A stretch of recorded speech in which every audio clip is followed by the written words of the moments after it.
अब सवाल करते हैं कि सर जब बजट आया है तो बजट में आय और खर्च के बारे में सरकार ने क्या कहा है। सरकार ने बताया है कि हमारे इस बजट में जो हमारी कमाई है वो कहां से आएगी। तो देखो, आप देख करके आश्चर्य करोगे, इसमें जो सबसे बड़ा नंबर है अगर आप उसे देखेंगे तो आपके दिमाग खुल जाएगा एकदम।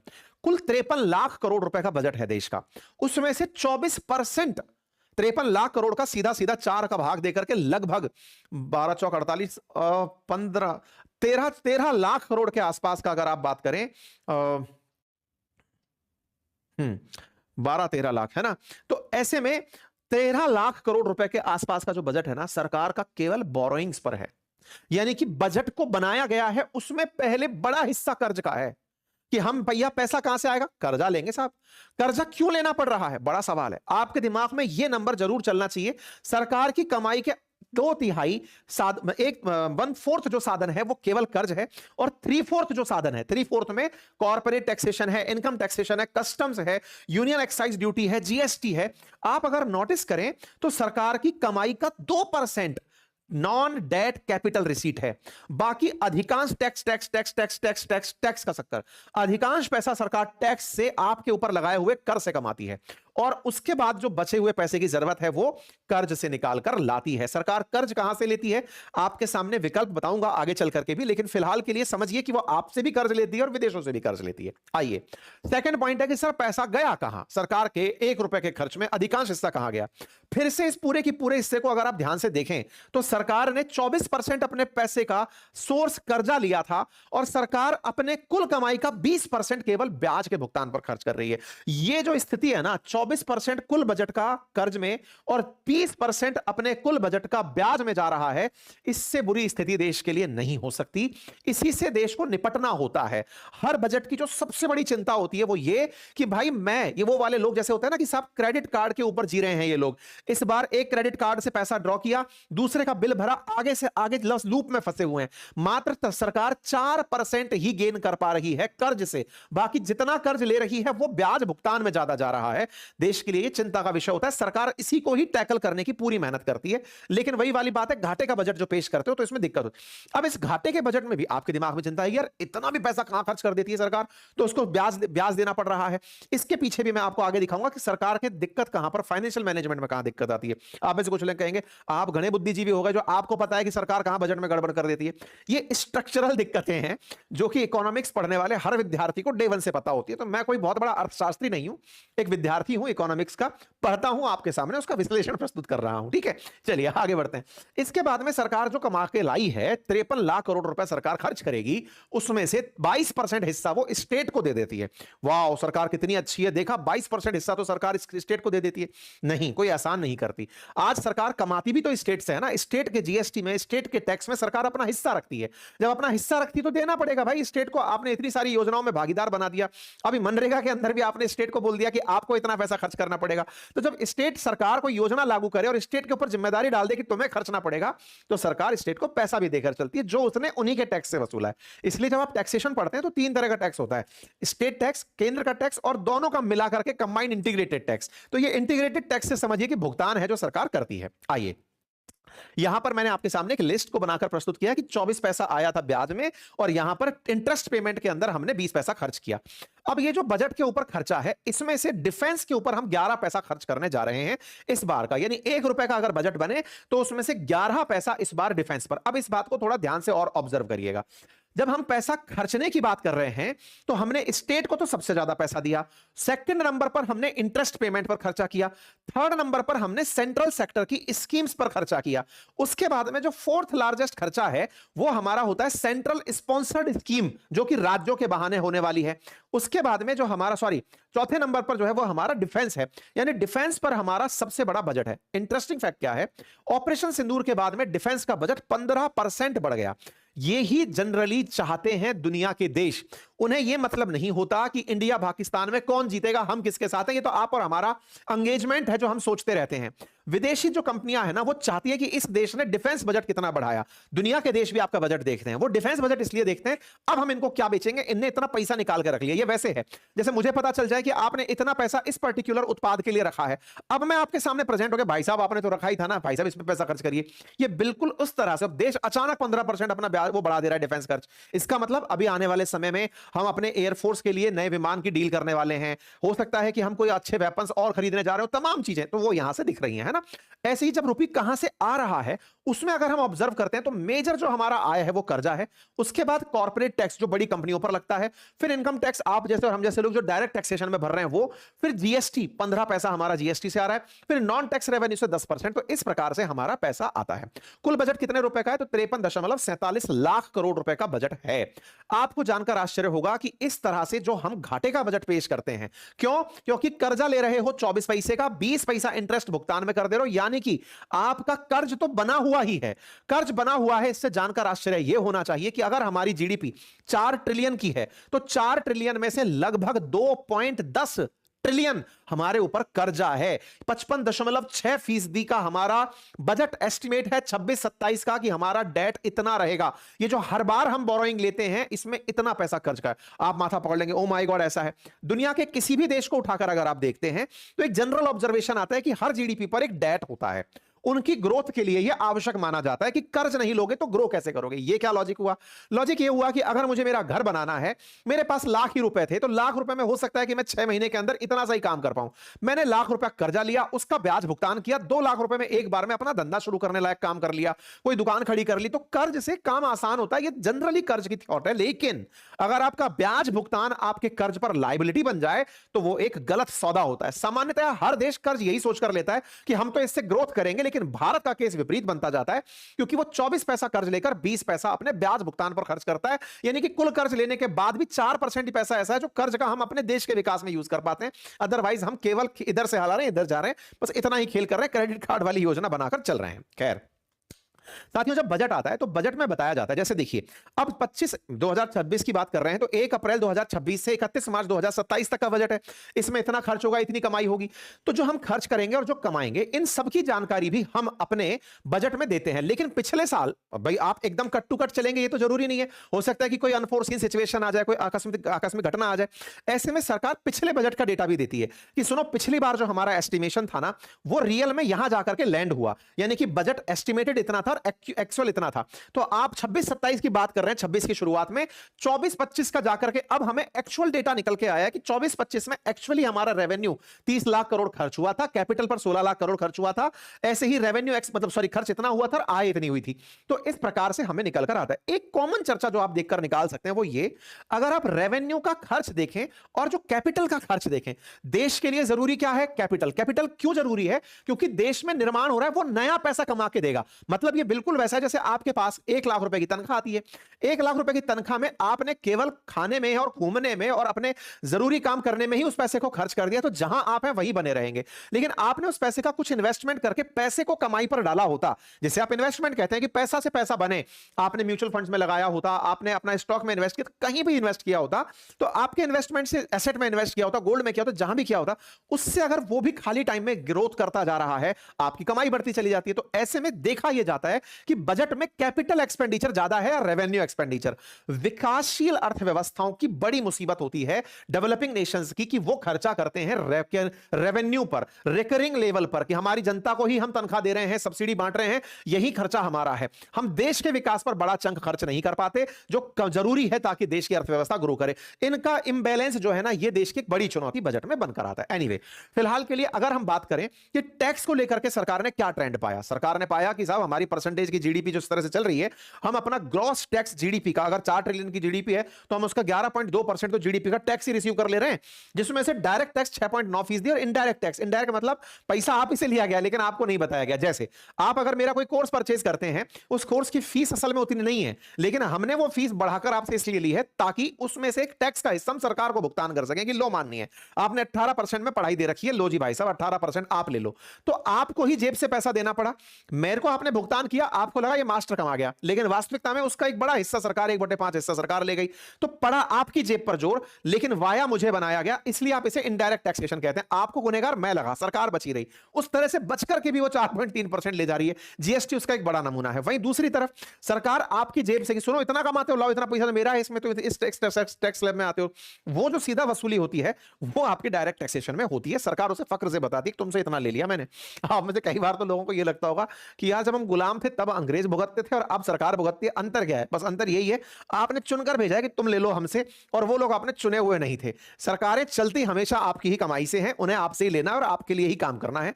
अभी फिलहाल के लिए कोई फिरंगी हम पर शासन नहीं कर रहा है, हमारे अपने हम पर कर रहे हैं, क्योंकि हमने कहा हमारा हम पर हमारे लिए शासन है डेमोक्रेसी के अंदर। ठीक है साहब। एनीवे, अब बात करें डेफिसिट के बारे में, तो देश के ऊपर जो कर्ज है परसेंटेज जीडीपी के हिसाब से, जो कि मैंने शुरुआत में आपको बताया, अभी जो 2024 26 27 का हमने टारगेट किया है वो 4.3% किया है। आप पूछेंगे अब ये क्या कहानी है साहब, डेफिसिट की क्या कहानी है? कर्ज तो 56% बता रहे थे, तो देखो डेफिसिट है तो ही तो कर्ज ले रहे हो ना।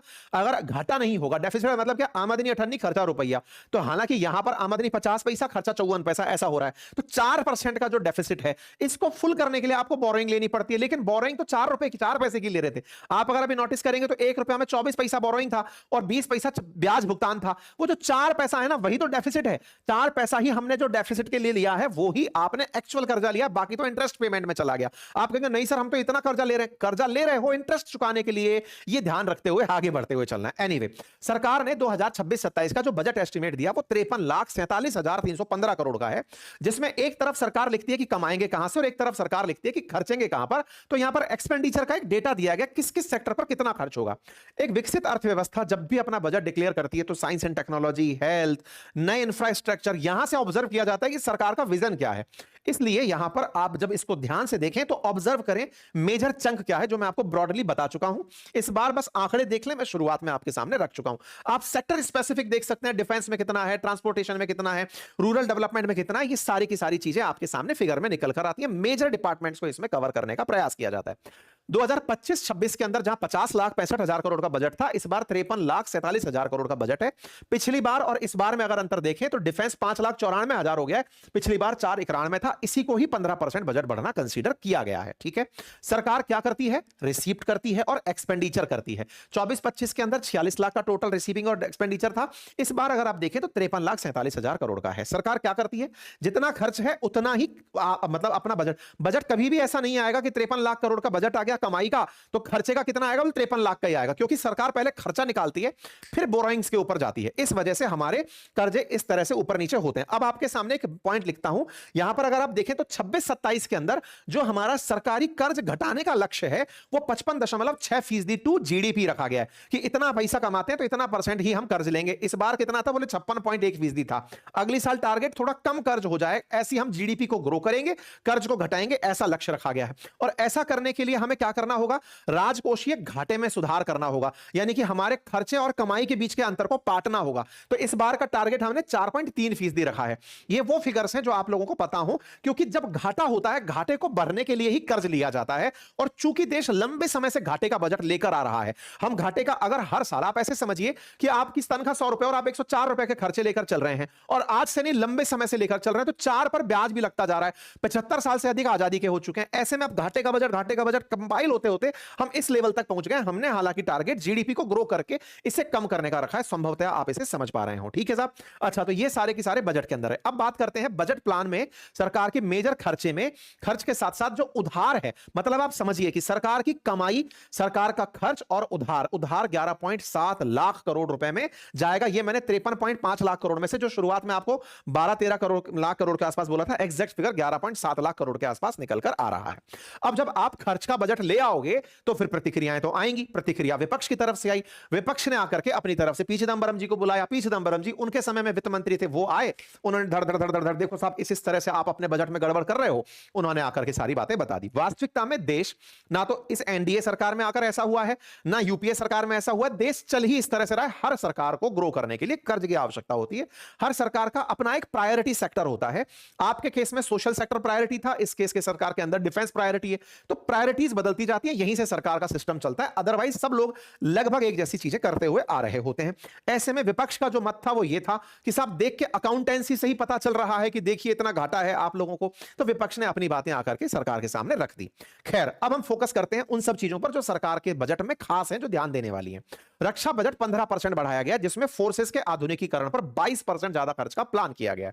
यह अपने आप में एक बड़ी उपलब्धि है। उपलब्धि कहा जाए इसे या फिर एक चुनौती, यह अपने आप में सोचने वाली बात है, क्योंकि देश इस स्थिति में पहुंचा कि हमें अपने और प्रायोरिटी सेक्टर्स की जगह रक्षा बजट बढ़ाना पड़ रहा है। आप सोचकर देखिएगा, अपने देश के कुल बजट का अगर आपको 15% 11% अगर आपको मतलब अगर 53 लाख करोड़ का है तो 5 लाख करोड़ आपको सीधे सीधे अगर डिफेंस पर खर्चने पड़ रहे हैं, तो सोचिए जापान और जर्मनी देशों ने तरक्की क्यों की थी? क्योंकि वो रक्षा बजट मुक्त होकर के अमेरिका की शरण में चल रहे थे। हालांकि उसके अपने नतीजे हैं जो भुगतने पड़े। दुनिया में शांति क्यों जरूरी है? इसके पीछे का बड़ा रीजन होता है कि युद्ध नहीं होंगे तो डिफेंस पे जो आवश्यक खर्च है उतना ही होगा। यूरोप विकासशील विकसित राष्ट्र कैसे बने? यूरोप के देश विकासशील विकसित राष्ट्र कैसे बने? आंसर क्या था? उन्होंने लंबे समय तक नाटो की छतरी में डले रहे, अपने बजट का 2% तक मात्र डिफेंस पर खर्च करते थे। हम कितना कर रहे हैं? 11%। इसलिए हमारी जगह उन्होंने अपनी बुनियादी सुविधाओं पर ध्यान दिया। अब उसके रिपरकशंस हैं कि ट्रंप अंकल उनको धकेल रहे हैं, लेकिन हां, दुनिया में जब भी डिफेंस बजट प्रायोरिटी नहीं होता तो विकास स्थान लेता है। लेकिन हर देश को आज आत्मसम्मान, स्वाभिमान, खुद का गर्व, सॉवरेनिटी, इन सब की जरूरत है। इसलिए अब डिफेंस बजट बढ़ने लगे दुनिया के हर देश के। अभी जर्मनी ने जो अनाउंसमेंट किया कि वो तो अब हिटलर के बाद में अब सबसे बड़ी सेना बनाने की प्लानिंग में लग गया कि नहीं भाई, अपुनिश तो अपनी सुरक्षा खुद करेगा। जापान खुद बोल रहा है कि भाई बहुत हुआ सम्मान, अब खुद की सुरक्षा खुद करेंगे। खैर, संप्रभुता जब भी आड़े आती है और ट्रंप जैसे जब एक दो क्रैक लोग दुनिया में आ जाते हैं, तब इस तरह की अनिश्चितताएं आती है। पर दिस इज द वे। रक्षा मंत्री ने इस बात पर तारीफ की कि सरकार बहुत अच्छे से इन बातों को लेकर चल रही है। खैर, आइए आगे बढ़ते हैं। गर्ल्स एजुकेशन पर सरकार ने 789 जिलों के अंदर हॉस्टल बनाने की घोषणा की है। हर जिले में एक हॉस्टल होगा, यानी 789 जिले हैं तो हर जिले के अंदर एक हॉस्टल होगा और बच्चियों को विज्ञान, प्रौद्योगिकी, इंजीनियरिंग और गणित, जिन्हें आप स्टेम कहते हैं, उनकी शिक्षा देने की सुविधाएं दी जाएंगी। एक अपने आप में सराहनीय कदम है। 5 university township in the vicinity होंगी मेजर इंडस्ट्रियल एरियाज के आसपास। साथ ही साथ नेशनल इंस्टीट्यूट ऑफ डिजाइन बनाया जाएगा ईस्टर्न इंडिया के अंदर, और कंटेंट क्रिएटर लैब बनाई जाएंगी 15,000 स्कूलों और 500 कॉलेजेस में।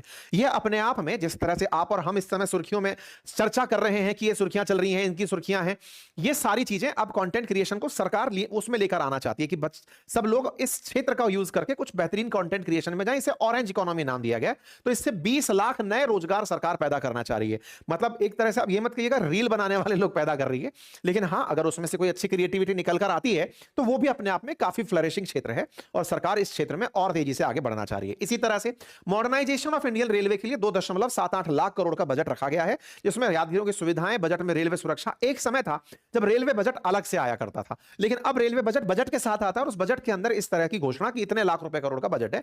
इनमें 7 हाई स्पीड रेल कॉरिडोर को बनाने की बात की गई है। आप फोटो में देख सकते हैं आपका क्षेत्र इसमें शामिल है या नहीं है। एक समय था जब रेल बजट आता था, हर व्यक्ति रेल बजट को इसलिए देखता था कि मेरे शहर का नाम इसमें आया या नहीं, मेरे शहर के लिए नई ट्रेन शुरू हुई या नहीं, या फिर ट्रेन का मेरे स्थान पर रुकना हुआ या नहीं।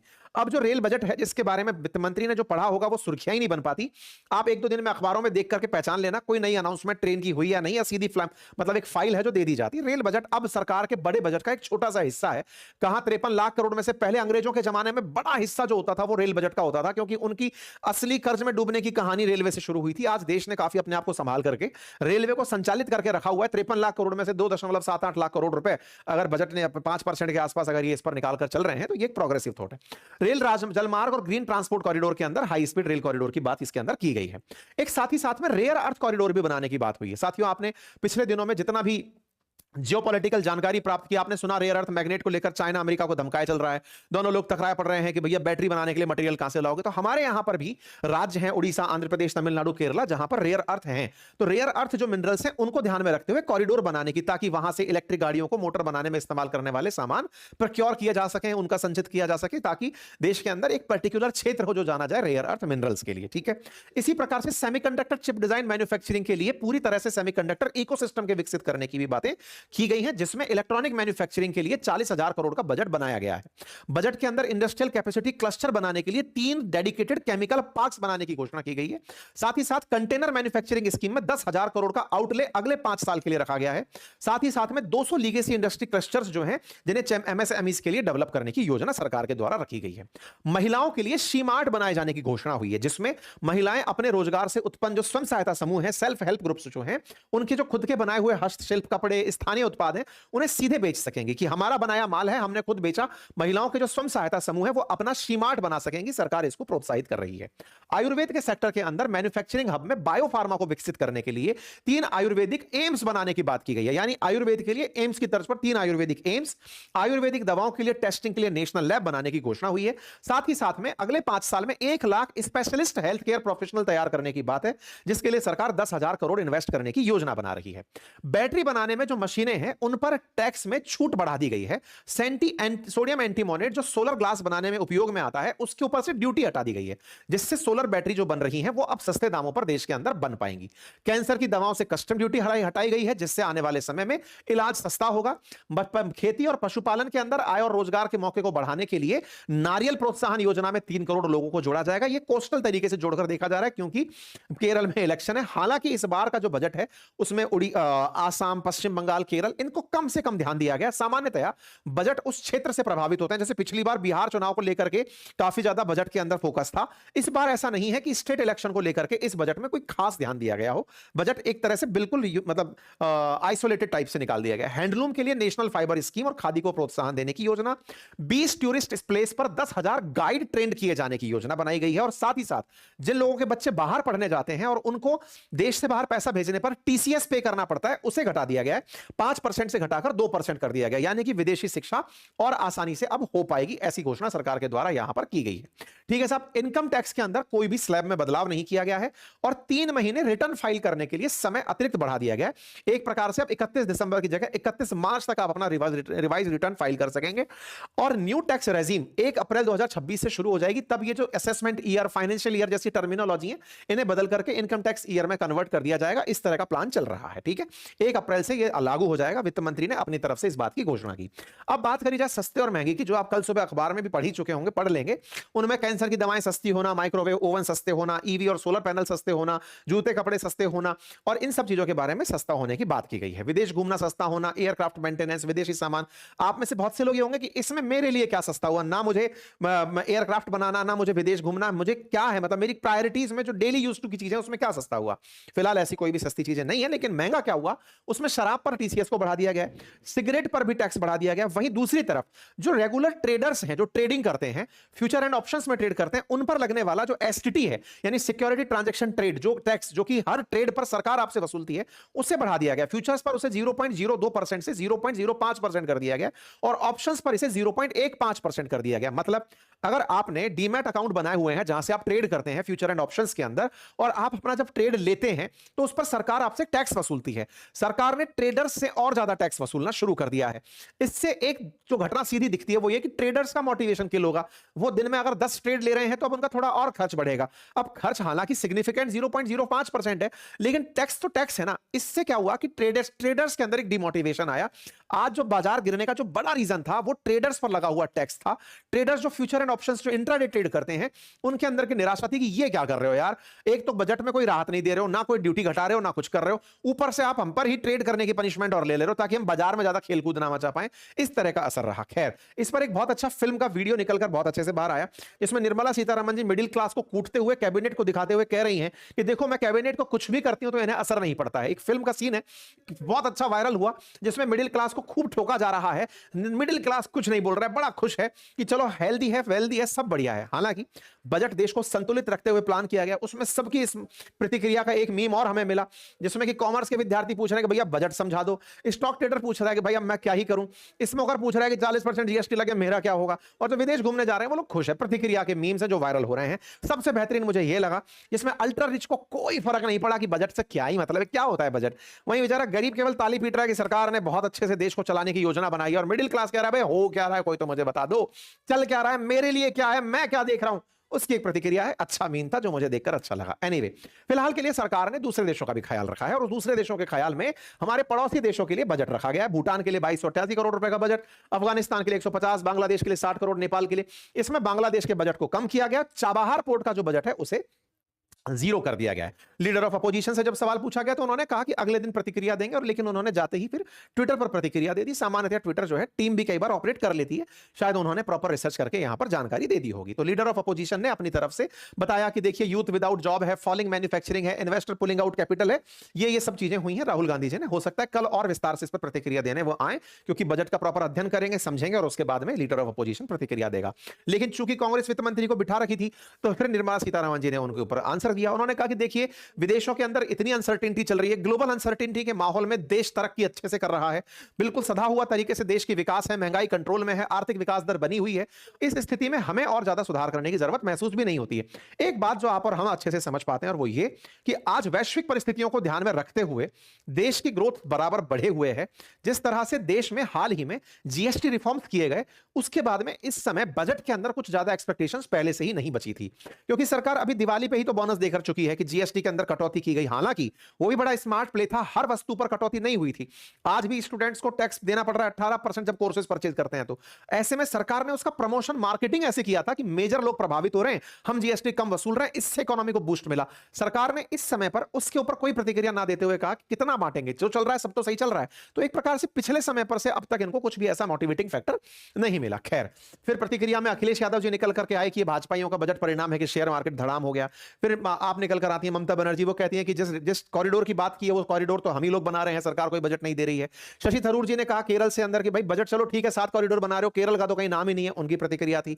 झा साहब ने कहा कि साहब देखो, देश को विशाल आबादी को प्रभावित करने वाला बजट है, लेकिन इसमें कई मुद्दों को संबोधित नहीं किया गया। कुल मिलाकर के बाजार ने इस पर प्रतिक्रिया अपनी तरफ से ऐसे दी, बाजार गिरा। बाजार के अंदर फ्यूचर्स ट्रेडिंग के अंदर आयो सिक्योरिटी टैक्स ने खतरनाक प्रतिक्रिया दी। लिस्टेड कंपनियों का मार्केट कैप 11 लाख करोड़ का उतर गया, कम हो गया। फ्यूचर ट्रेडिंग पर टैक्स लगा, ऑप्शन प्रीमियम पर टैक्स लगा, ऑप्शन एक्सरसाइज पर टैक्स लगा। इससे अल्टीमेटली टैक्स के अंदर बढ़त होने से ट्रेडर्स का उत्साह घटा और धड़ाम से बाजार के अंदर गिरावट देखी गई, जो प्राइमरी रीजन माना जा रहा है। हालांकि इसके पीछे के मेजर रीजंस में यह भी कहा जा सकता है कि सरकार से उम्मीदें थी बहुत सारे टैक्सेस को, कस्टम ड्यूटीज को लेकर, इनकम टैक्स को लेकर, उसमें कोई चर्चा नहीं हुई। ऐसे में आने वाले समय में बाजार फिर से हो सकता है रिकवर करे, लेकिन उसका अपना तरीका होगा।